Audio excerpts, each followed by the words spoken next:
मैं दुनिया और मेरा चैनल है विरोधी। क्या आपने सोचा है पूरी दुनिया में अगर ब्लैकआउट हो जाए या आपके जहाँ पे आप रहते हो वहाँ पे ब्लैकआउट हो जाए या ग्रेट फेल हो जाए, मतलब कि इलेक्ट्रिसिटी ना है काफ़ी दिनों तक, महीनों तक, सप्ताह तक, तो आपका क्या हाल होगा।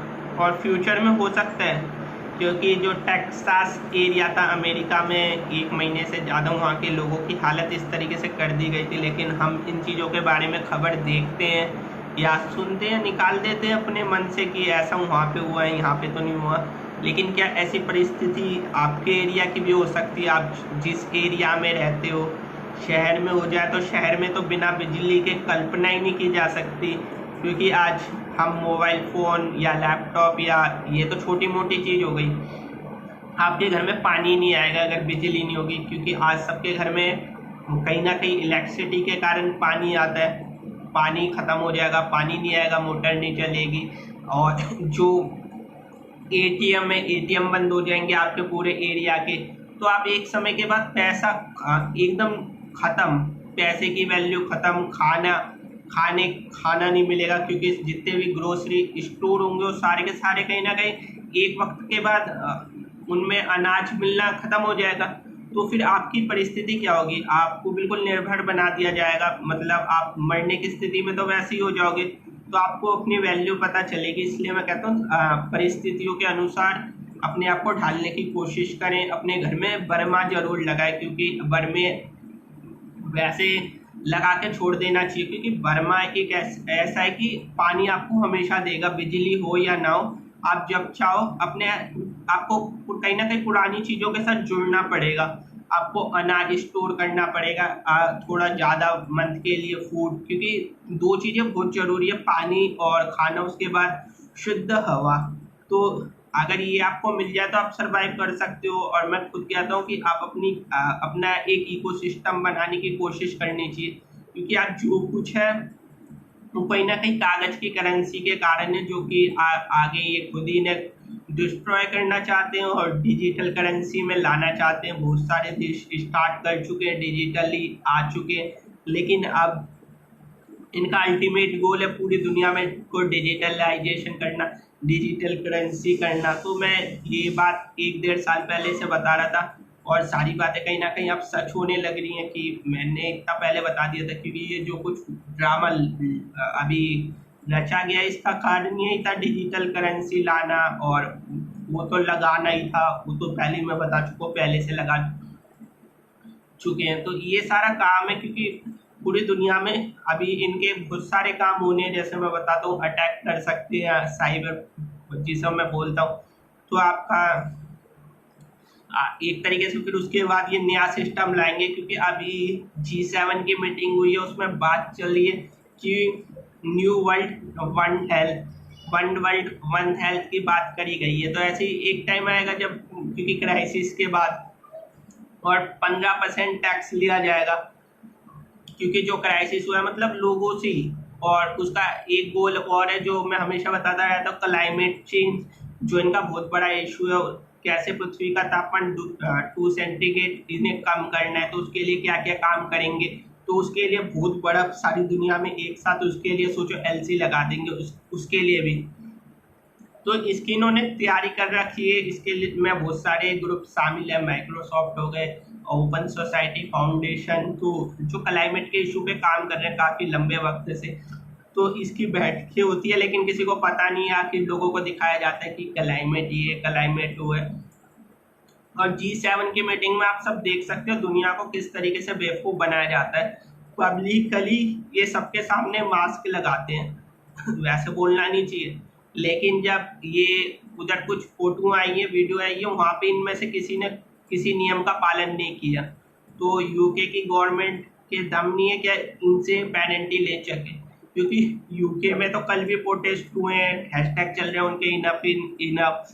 तो वहाँ पे चलते रहते इन सब चीज़ों के प्रोटेस्ट काफ़ी, क्योंकि यूके में सबसे ज़्यादा जागरूक लोग हैं। लेकिन इंडिया में चेतना की कमी है, क्योंकि हमें ऐसा लगता है कि हम सब कुछ जानते हैं, हमारे मन में कोई क्वेश्चन उठता ही नहीं आखिर हो क्यों रहा है ये सब, आखिर क्या कारण है। हमें सिर्फ आप 1.5-2 साल होने को आए हैं, तभी भी आपको समझ में नहीं आ रहा कि आखिर ये सब हो क्यों रहा है।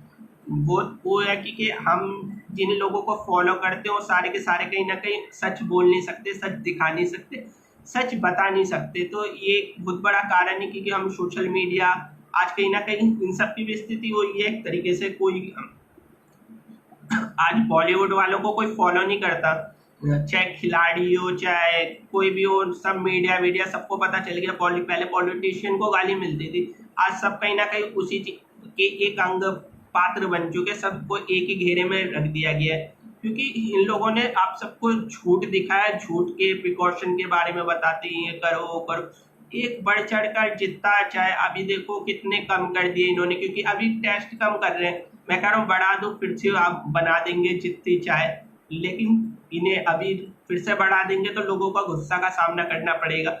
जो थर्ड है वो मैं बता रहा हूँ, जैसे कुछ लोग कह रहे हैं अक्टूबर में आएगी, मेरे को लगता है फिर से वो मार्च करीब में ही आएगी, क्योंकि इनका एक वो पीक हो जाता है मार्च अप्रैल। तो मेरे को लगता है मार्च में लाएंगे, फिर से लाएंगे, कहेंगे लापरवाही करी इन्होंने, संभले नहीं, फिर से लोग आए। तो मेरे को लगता है अक्टूबर में मुश्किल है, सीजनल फिर से वो तैयारी करेंगे मार्च की, इंडिया में मार्च का देंगे।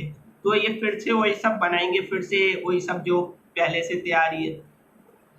तो ये सारी चीजें इनके काम करते रहते हैं, इन चीजों पे वर्क करते रहते हैं। और कितने लोगों को लगा दिया गया है, कितने लोगों को एडवर्स रिएक्शन आ चुके हैं, काफी सारी रिपोर्टें आ चुकी है। MH4A की जो यूके में काम करता है येलो कार्ड के लिए, तो उन्होंने बताया बहुत सारे सिम्टम्स आए लगने के बाद।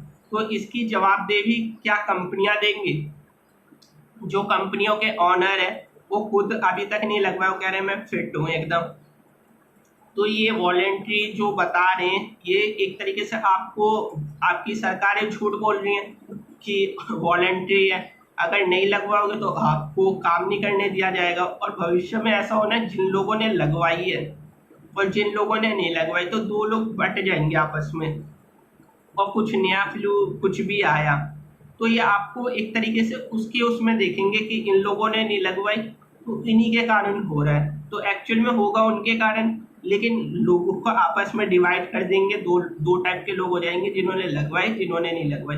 तो जिन्होंने लगवाई वो हिंसक हो सकते हैं या और ज़्यादा बहुत ज़्यादा उनमें क्योंकि चेंजेस आ सकते हैं लगाने के बाद, उसके रिएक्शन अभी हो सकता है एक अभी ना दिखे, 2 साल बाद दिखे, 5 साल बाद दिखे, और हो सकता है वो कंटिन्यू लगाई जाए। अभी 2 की बात चल रही है, फिर तीसरी की बात चले, चौथी लगवाए, तो इस तरीके से। लेकिन एक सर्टिफिकेट तो बन जाएगा, और सर्टिफिकेट बनने के बाद आप एक तरीके से हो जाओगे कि आप जा सकते हो, आप बाहर नहीं जा सकते। तो एक तरीके से हेल्थ ID कार्ड सारी दुनिया पे सबकी मॉनिटरिंग करी जाएगी। जैसे चाइना में एक एरिया शिनजियांग, तो वहाँ पे आप सब रिपोर्टें देखते हो ना, वही वाला हाल हो जाएगा, शिनजियांग बन जाएगा सारी दुनिया एक तरीके से। शिनजियांग टाइप मतलब आप पे पूरी नज़र रखी जाएगी, मॉनिटरिंग करी जाएगी, सर्विलांस करा जाएगा, ऑटोक्रेट लीडर हो जाएंगे, टोटलिटेरियन स्टेट हो जाएगा सारी दुनिया में।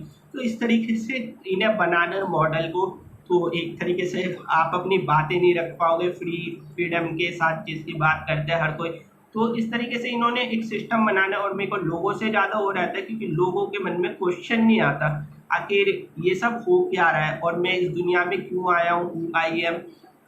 लोग अपने आप को बहुत ज़्यादा कहीं ना कहीं समझदार समझते हैं कि हाँ मैं ही सही हूँ, मेरे को सब पता है। तो ये जब अहंकार आ जाता है आप लोगों में कि मैं सब जानता हूँ और आप क्वेश्चन नहीं करते किसी से, तो आपको अहंकार है कि आप कुछ आगे चेंज भी नहीं कर सकते दुनिया में, कुछ बड़ा भी नहीं कर सकते, क्योंकि आपके मन में क्वेश्चन आना बंद हो गया। आप सोच रहे हो मेरे को सब पता है, लेकिन एक्चुअली में किसी को कुछ मैं चाहे कितना भी कर लूँ, मेरे को लगता है कि मेरे को कुछ भी नहीं पता, अभी भी जीरो नॉलेज है। मेरे मन में हमेशा क्वेश्चन आते रहते हैं, मैं और नई नई चीज़ों को देखता रहता हूँ। लेकिन ये जितने तथाकथित लोग ये सोचते जो हमने बताया वही सही है, इसके अलावा और किसी की बात अगर ये सुनते तो गलत है, तो ये इतने हो जाते कि उन्हें लगता है कि जो हमारी आइडियोलॉजी हो एक तरीके से थोपने की कोशिश करते हैं आप लोगों पे। तो इस पे भी इनका बहुत सारे अलग अलग ग्रुप्स बने हुए हैं, मैं जैसा बताता हूँ, जो कहीं ना कहीं इंडिया में भी हैं कि वो विरोध तो करते हैं, लेकिन वो पर्टिकुलर चीज़ का विरोध करते हैं, सारी चीज़ों का नहीं करते। तो वो कभी नाम लेने से डरते आखिर किनके कारण हुआ है, किनके कारण नहीं हुआ, तो ये सारी चीज़ें वो बस बोल देते हैं।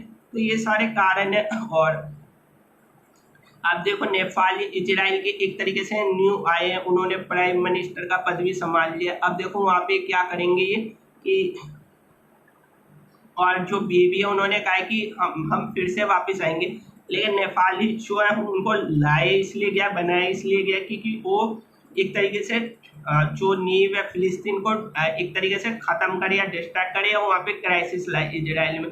क्योंकि इजराइल चाइना में हमेशा बता चुका हूँ कि वहाँ पे पहले हो रहा है काम इस समय, क्योंकि इजराइल में आप देख लो फुल वैक्स काफ़ी लोगों को लग गई थी, उसके बाद एक जो भी लगाई उन्होंने चाइना में हो जाता है। तो ये दो कंट्री पे आपको नज़र रखनी होगी जो भी इजराइल में होता है, क्योंकि इजराइल में देख लो किसी पार्टी की बहुमत नहीं आती। तो हो सकता है आने वाले 2024 के बाद इंडिया में भी यही हालत होंगे, किसी पार्टी का राज हो नहीं सकता, सब किसी को जैसे अभी सीट मिल गई एक पार्टी को 303, तो भविष्य में ऐसे ही होगा 2024 के बाद इंडिया में किसी पार्टी की 150 सीटें, किसी की 100, किसी की 40, किसी की 20, किसी की 12, किसी की 8। तो इस तरीके से 2024 के बाद ये सारी कहानी लगे जाएगी। लेकिन एक पार्टी की किसी की आप बोलोगे मेजोरिटी में आ जाए, वो शायद ये आखिरी बार है, 2024 के बाद किसी की नहीं आनी। तो जब बहुत सारी पार्टियां मिलके बनेंगी तो और ज़्यादा क्राइसिस आने के चांसेस रहते हैं। तो वो सब इन्हें करना है क्योंकि इन्होंने एक वो बना दिया सबके हित सबका। तो ये एक तरीके से आपको ढकेल रहे हैं इन सब चीज़ों में। तो थैंक यू सो मच, धन्यवाद।